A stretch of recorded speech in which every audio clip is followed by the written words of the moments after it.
I seen blood dripping from my son's neck downward. I asked his brother what happened. He said it was the guy next door, the guy who's always working on his house. As I was sitting in the attic, I seen him through his window in his attic, working. I yelled out, "You hit my son with some weapon?" He seemed self-assured, telling me that my son wouldn't listen to him about getting off of his property. I asked him, "You know he's on the spectrum of autism." The walls came down as our homes began to merge. He grabbed me. I couldn't break free. Confused about what was happening, I was more curious about the walls. My son's dad started approaching up the stairwell.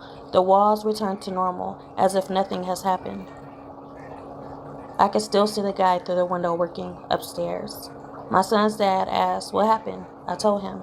His expression suddenly gave me the idea that maybe his brother lied and he was the one that hit his brother. As we were talking, I had a flashback. The boys were swinging the baby, happy to see him. Or were they? The baby fell out of the blanket onto the floor. I became furious, yelling out, "He won't make it to see 1-year-old around y'all." Later that day, the boy's mother came to pick up the boys. The boys must have mentioned me to her about yelling at them because she seemed to keep my son's father very occupied. He left out with the kids as I stayed with the baby, looking at him concerned as he slept. They returned. I went downstairs, and before I could walk back upstairs to grab the sleeping baby, he was crawling down the stairs until he was walking, reaching the last step. We appeared at my auntie's house, and I was bawling out my eyes about how much of a fool I am, holding the baby, wondering where my spouse was.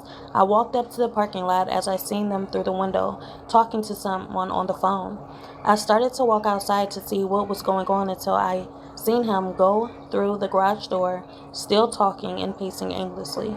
I thought to myself, he must be hiding something. I continued out to the driveway, checking his car just to confirm I'm not tripping. Nope, I wasn't, because the car was empty.